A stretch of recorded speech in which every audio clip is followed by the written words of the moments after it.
Olá, bem-vindos ao Psi em Áudio. Hoje a gente vai dar uma olhada num livro que, olha, tem ajudado muita gente a se entender melhor. Acolhendo Sua Criança Interior, da Stephanie Stahl.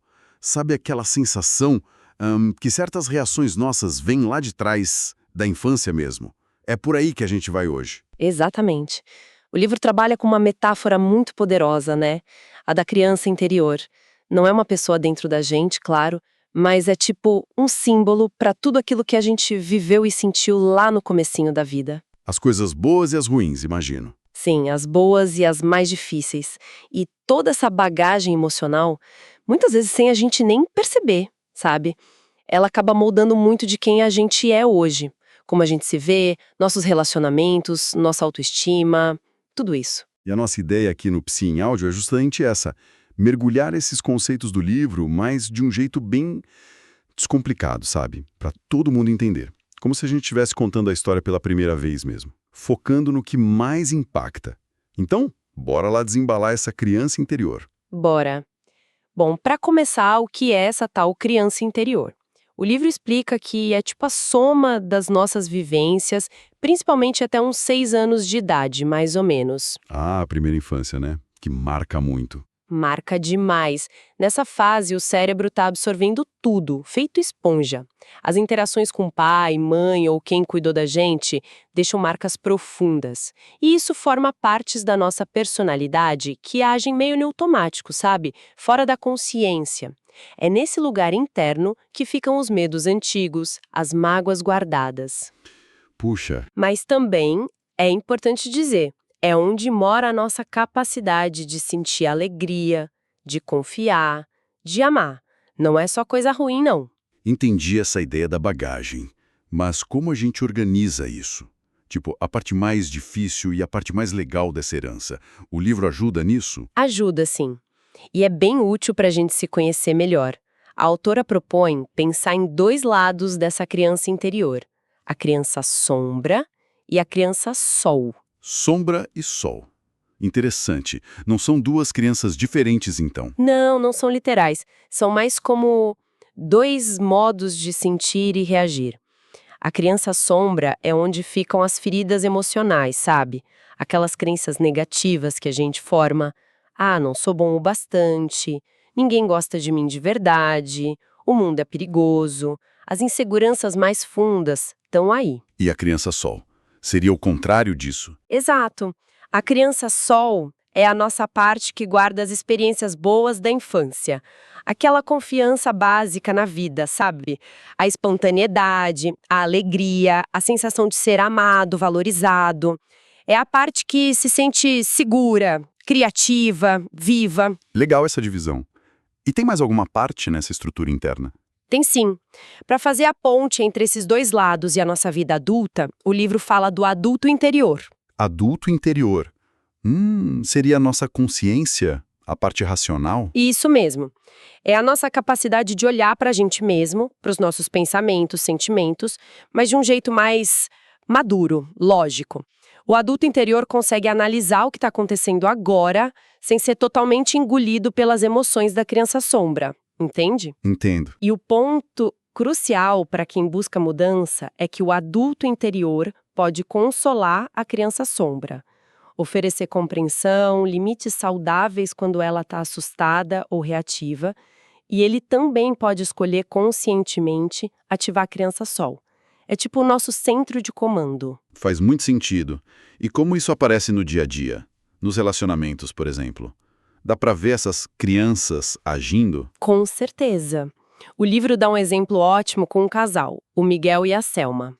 Imagina que o Miguel fica possessivo porque a Selma esqueceu de comprar o refrigerante preferido dele. Nossa, por causa de um refrigerante. Parece exagero. Parece, né? Mas olhando mais a fundo, o problema não é o refrigerante. É que alguma coisa ali ativou a criança sombra do Miguel. Talvez quando ele era pequeno, os desejos dele fossem sempre ignorados pela mãe. E ele se sentia desrespeitado, invisível.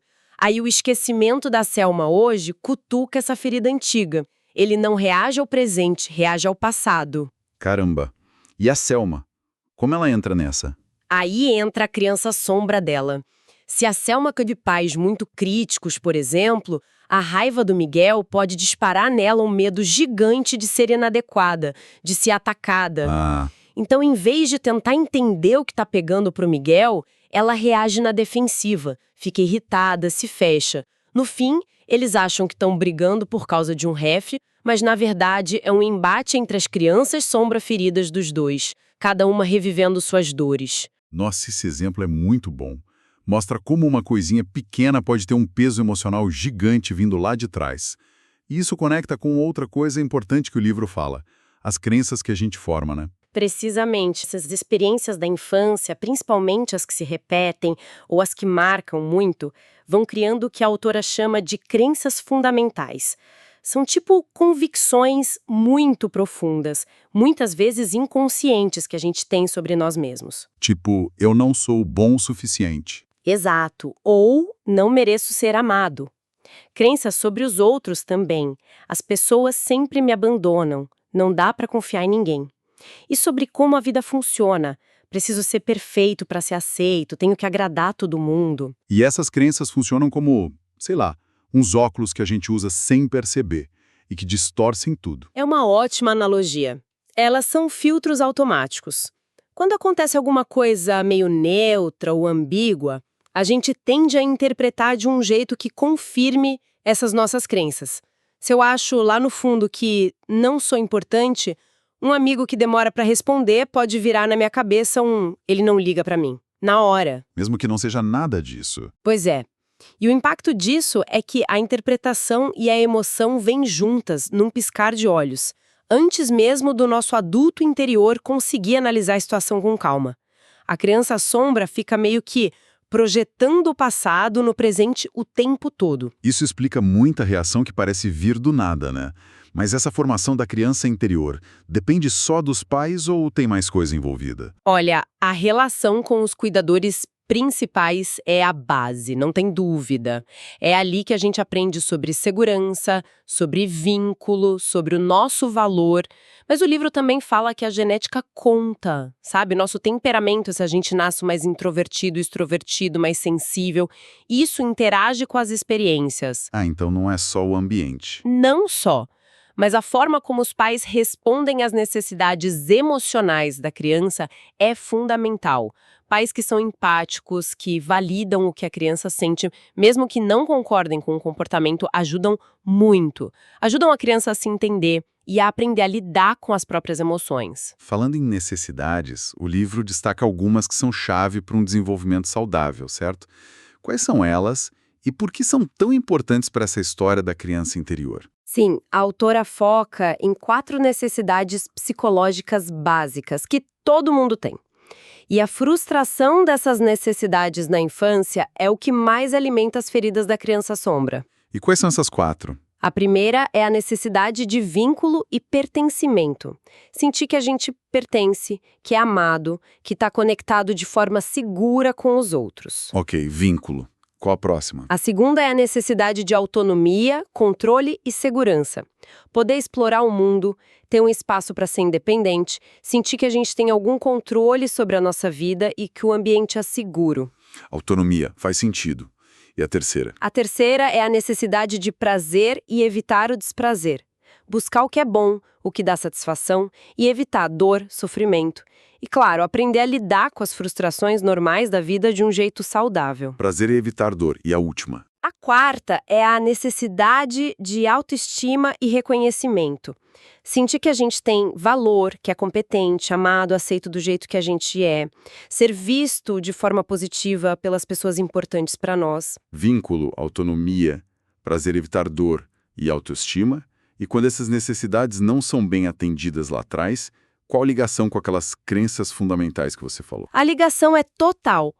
Cada necessidade que fica muito frustrada tende a gerar crenças negativas específicas. E todas elas acabam batendo na autoestima, que a Stahl diz que é o centro da nossa psique. Ah, então a autoestima é central nisso tudo. É o epicentro. Por exemplo, pais muito controladores podem até dar segurança, mas acabam minando a autonomia da criança, né? Isso pode fazer a criança crescer achando eu não consigo fazer nada sozinho, ou sou impotente.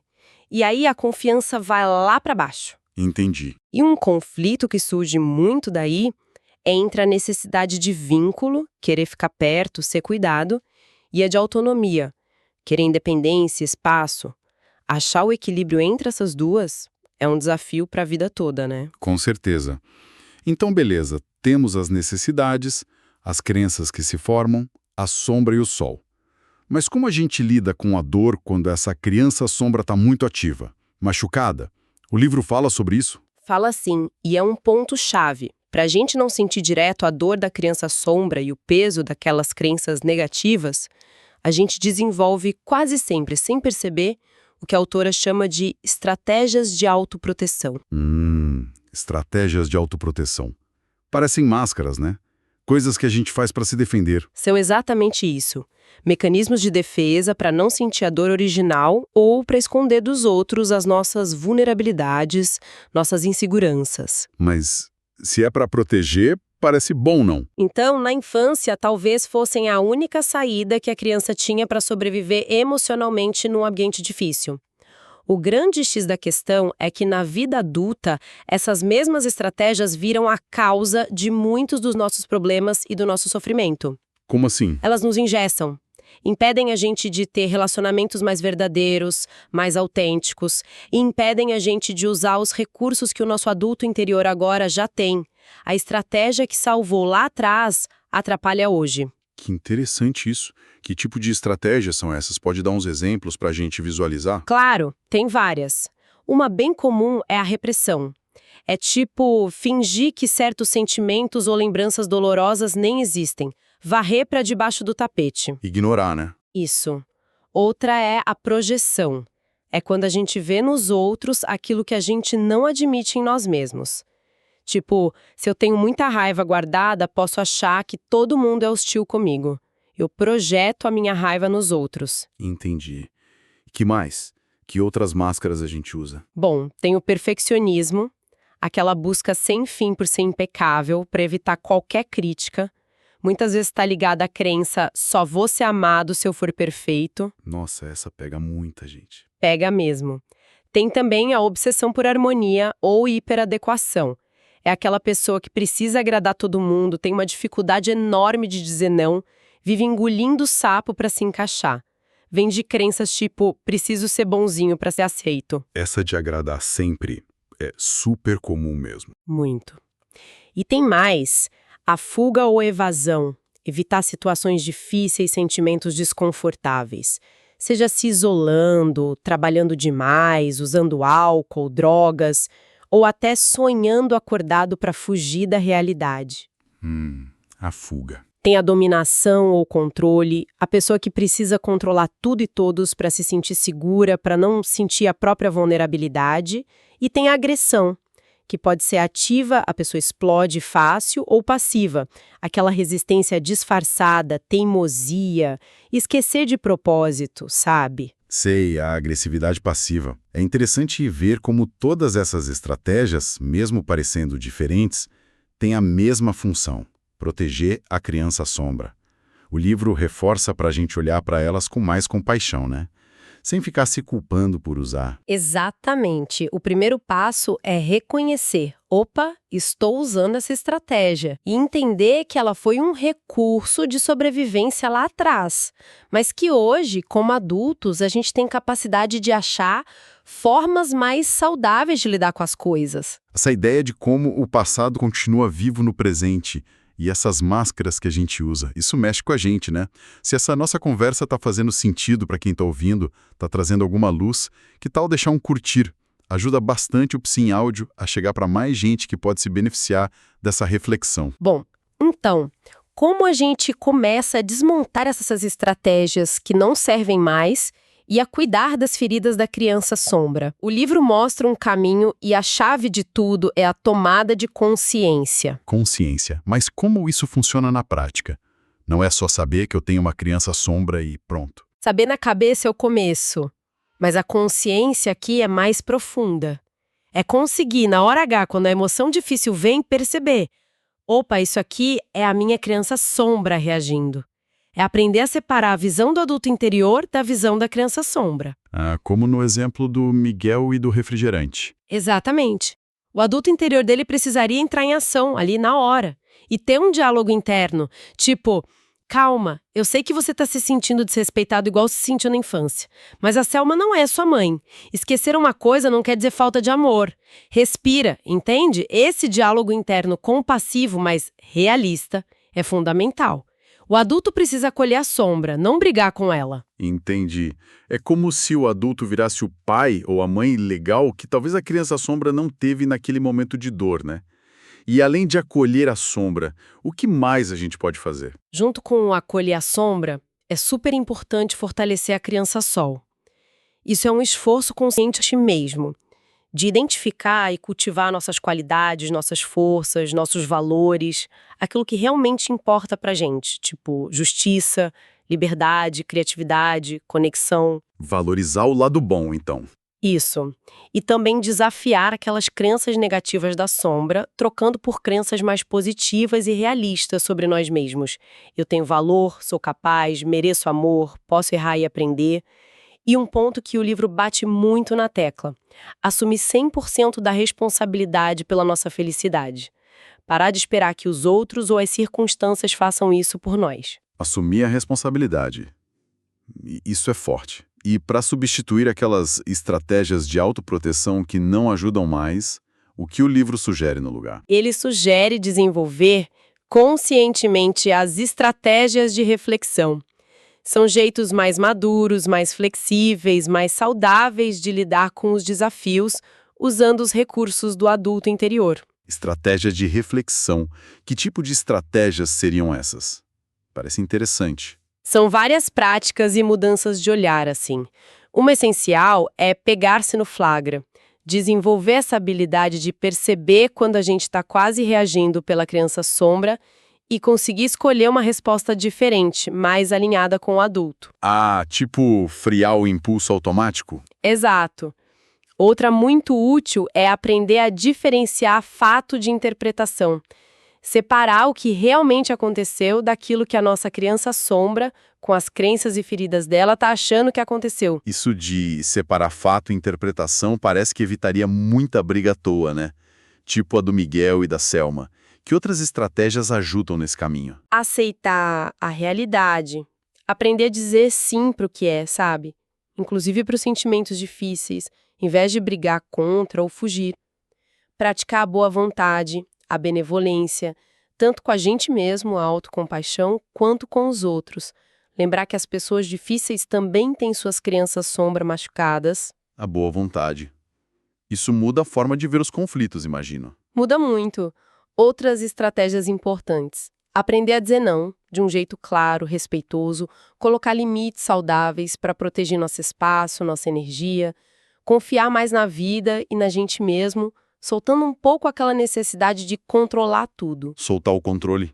Difícil, mas necessário. E aprender técnicas de regulação emocional, respiração, mindfulness. O livro até cita uma engraçada, a meditação da vaca, que é relaxar o rosto para acalmar a raiva. Meditação da vaca. Essa é nova para mim. Tem mais alguma estratégia dessas? Sim. Treinar a empatia e a escutativa nos relacionamentos. Tentar entender de verdade o ponto de vista do outro antes de reagir. Perguntar, reformular o que o outro disse para ter certeza que entendeu. E, talvez a mais libertadora, permitir-se ser autêntico.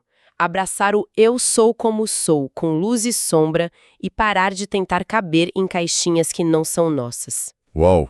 Que jornada de autoconhecimento incrível que esse livro propõe. Então vamos recapitular rapidinho. A gente entendeu o que é a criança interior, com a sombra e o sol. Vimos como as necessidades da infância e as crenças que formamos nos marcam pra caramba. Identificamos as máscaras, as estratégias de autoproteção que tentam ajudar, mas acabam limitando. E, o mais legal, exploramos o caminho da cura. Acolher a sombra com consciência, fortalecer nosso sol interior e praticar essas estratégias de reflexão. Olhando para tudo isso, qual seria a grande mensagem que fica? Olha, a grande mensagem é que a mudança é possível sim. Mas não é mágica, né? É um processo contínuo de autoconsciência, de aceitação e principalmente de muita autocompaixão. Acolher a criança interior não é eliminar a sombra, nem virar perfeito. É integrar todas as nossas partes, as que a gente gosta e as que desafiam, para poder viver de um jeito mais consciente, mais livre, mais autêntico. É um convite para a gente ser mais inteiro, sabe? Abraçar a nossa humanidade por completo. Lindo isso. E para a gente fechar a nossa conversa de hoje aqui no Psi em Áudio, fica uma reflexão inspirada numa frase do Emerson que a Stephanie Stahl usa no livro. A maior parte das sombras desta vida é causada pelo fato de bloquearmos nosso próprio sol. Será que as maiores barreiras que a gente enfrenta não vêm, muitas vezes, da gente mesmo? Das nossas defesas, dos nossos medos, que acabam justamente tapando a nossa própria luz? O que será que aconteceria se, um pouquinho a cada dia, a gente se permitisse deixar o nosso sol interior, nossa alegria, nossa força, nossa autenticidade, brilhar um pouco mais, mesmo com todas as nossas imperfeições? Fica essa pergunta no ar. E para quem curtiu essa exploração e quer continuar se aprofundando no autoconhecimento, entendendo mais sobre as maravilhas e complexidades da mente humana, fica o convite, segue o canal Psi em Áudio para mais conversas como essa no universo da psicologia.